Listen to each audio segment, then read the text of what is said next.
One, two, three. This is Dr. Alex Avila with Love University, and we're back.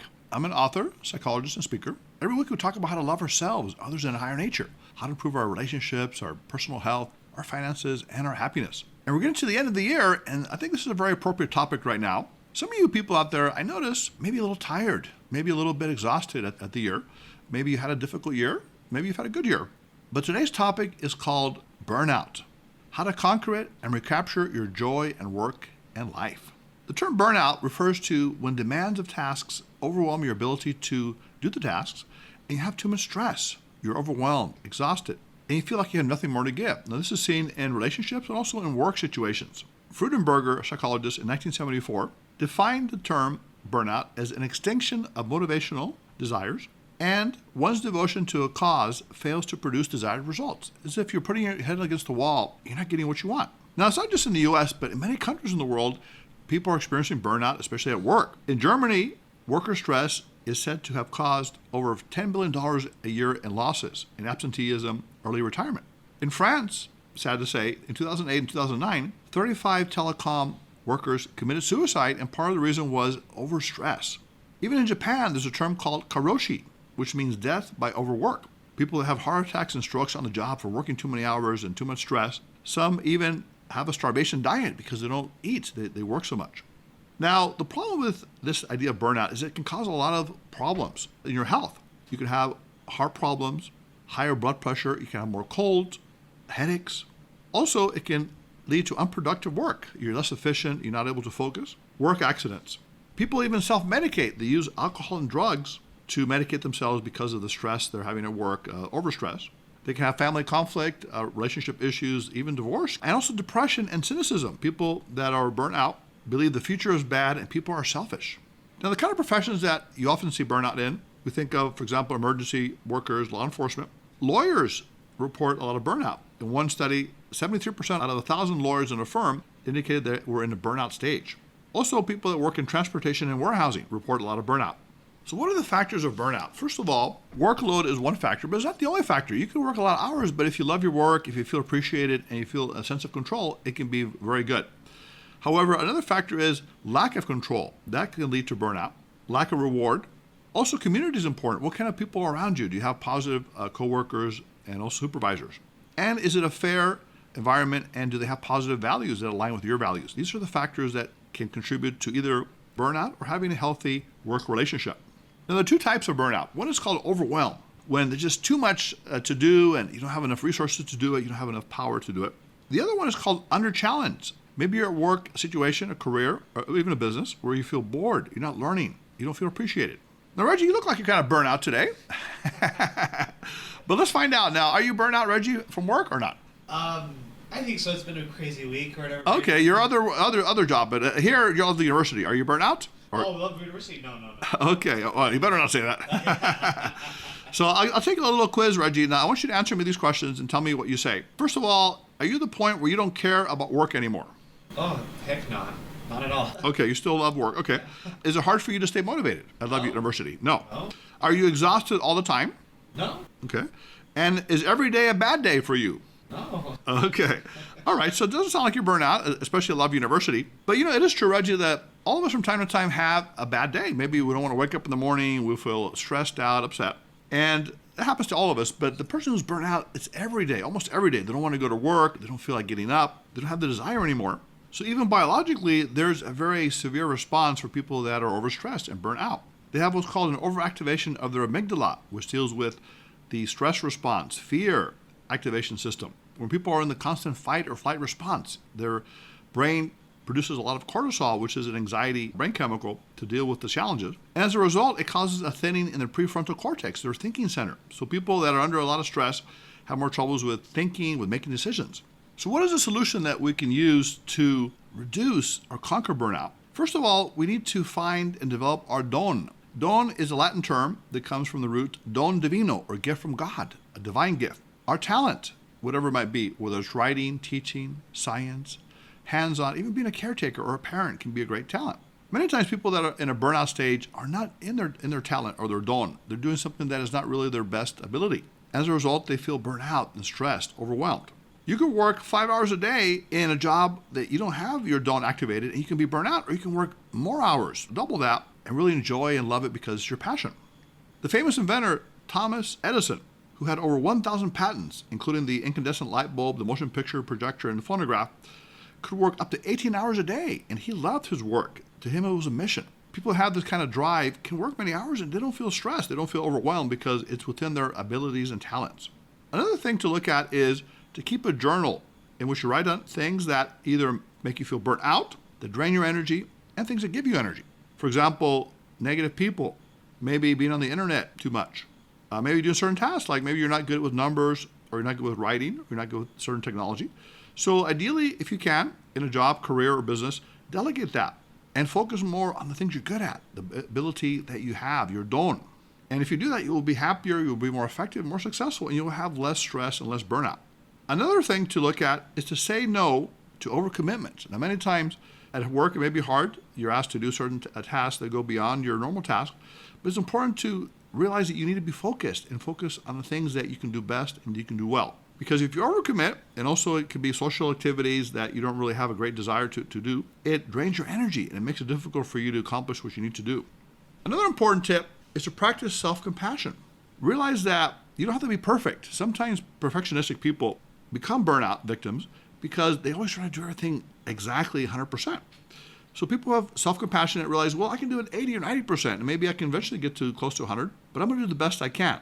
At the same time, they know the resistant point. They know the point at which they can't work anymore. Maybe they're trying to write something and they don't have the creative ability to write. So they need to take a break, relax, maybe exercise a little bit, take a nap, listen to music, have a spiritual practice, meditate, spend time with family or friends.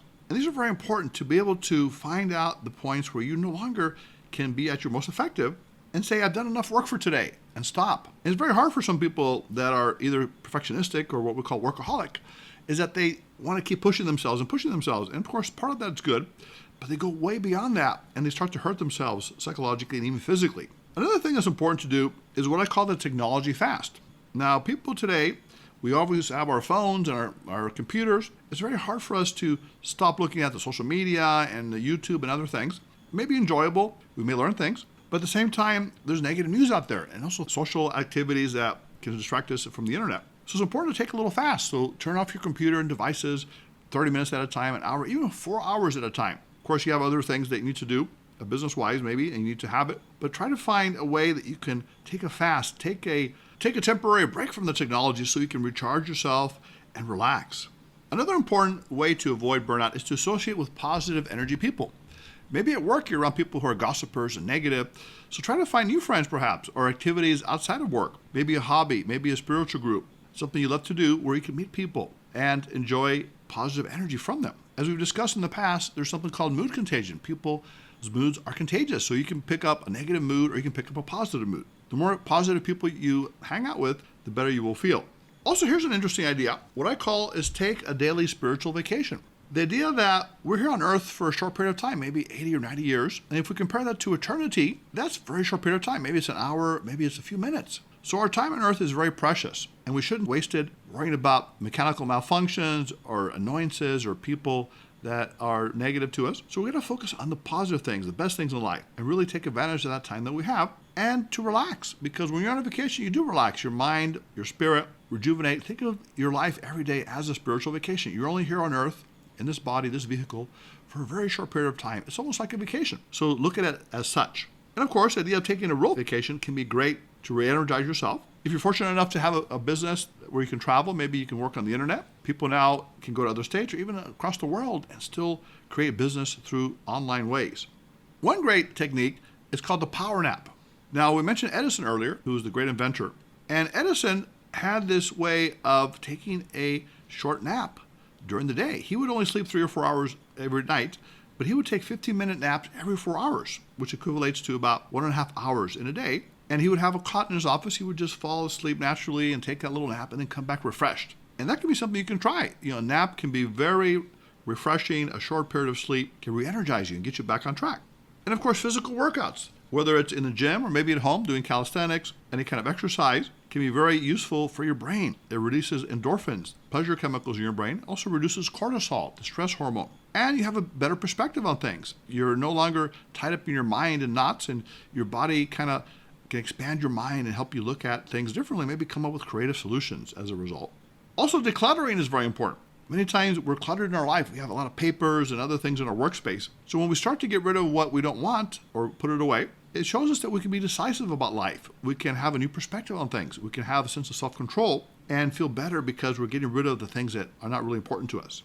Now, one of the really good exercises, and Reggie, we've done this in the past, I want to try it with you now, is what we call mental time travel. So Reggie, it's a form of meditation, kind of a mindfulness. So close your eyes right now, Reggie. Take a deep breath in through your nose. Exhale. So Reggie, my producer, imagine that you're in a beautiful place right now. It could be a beach, a mountain, or a lake. Tell me where you are right now. I'm in a field. A field. Okay. Are you there with anyone or by yourself?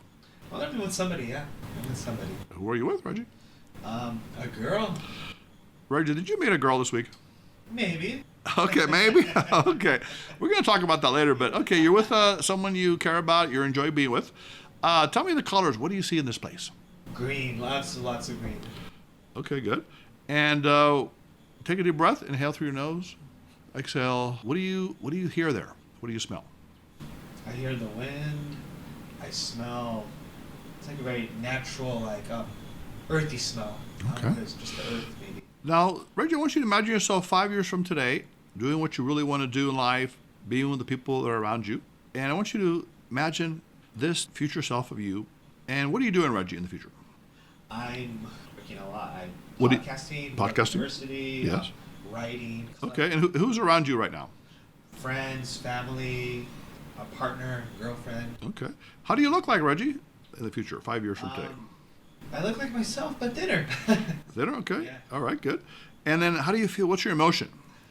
Happy, very happy. Okay, take a deep breath. Exhale, wake up, open your eyes. How do you feel, Reggie? I feel great. Okay. So this is a very powerful exercise. You can try this at home. Take 5 to 10 minutes a day to just visualize yourself in the future in your ideal place and time with the people around you that you care about, doing what you love. And also think of a beautiful place, a beautiful scene where you can be relaxed. And many times we could be at work in a cubicle or in a career or a business, and there's a lot of pressure and stress, and people are yelling at us and demanding things from us. But when we can escape mentally for a short period of time, it rejuvenates ourselves. We get refreshed because we see our best self, our future self. Also, laughter is a great medicine. People that laugh at work and smile are more engaged in their job. They're more interested in working, and people want them on their team. So Reggie, let's do a little laughter exercise we like to do. So we're going to start laughing right now. Okay. You got a brown sweater, Reggie. Where'd you get that? Search me. I'm not going to search you, Reggie. Okay, Reggie, you're a little sinister today, but I'll take that laugh. Well, see, when we laugh, we feel better. We release endorphins, those pleasure chemicals, and we just feel very positive. And finally, the last one we want to look at is something we talk about a lot, is a form of reversal. It is called love without expectation. I call it a reversal because many times we feel self-focused. For example, we feel, we're lonely. We have bad luck. Things aren't working out. But if you reverse that and say, I'm going to find the loneliest person around, and I'm going to help them. Or I'm going to find someone that I can listen to that may have problems. And that changes your whole perspective. So if you can go out and get involved in a charity, humanitarian venture, maybe help a homeless person, listen to a friend, give advice, whatever it is you need to do to help other people can reverse that energy that you have, that stuckness that we have, and that stress. Because when you give love without expectation, you're not expecting anything back except you're giving that loving energy. Now, some people give, but then they feel resentful that people don't respond to them. They feel unappreciated. We call those the martyrs because they always expect something back, and that's not the right way to give. The right way to give is to do it from your heart without expectation. And we're coming up to Christmas right now, and I have something that I call the everyday Christmas, which is that you don't have to give gifts necessarily just on one day. Why not do it every day of the year? It doesn't have to be a physical gift, maybe a gift of your time, your attention, helping a person with a certain matter. That can be a wonderful way to look at things because you're giving, and also you'll be receiving as well. The universe will give back loving energy and positive things the more positive you put out there. So again, the goal here is to conquer this idea of burnout. Don't let your body and mind and spirit drag down with all the obligations and expectations and demands of life, but find joy in your work and your life and your love. Give to other people. Find your dawn, your great God-given or nature-given gift, and give that to other people and to the world for a betterment. Take care of yourself. Self-compassion and self-love is very important.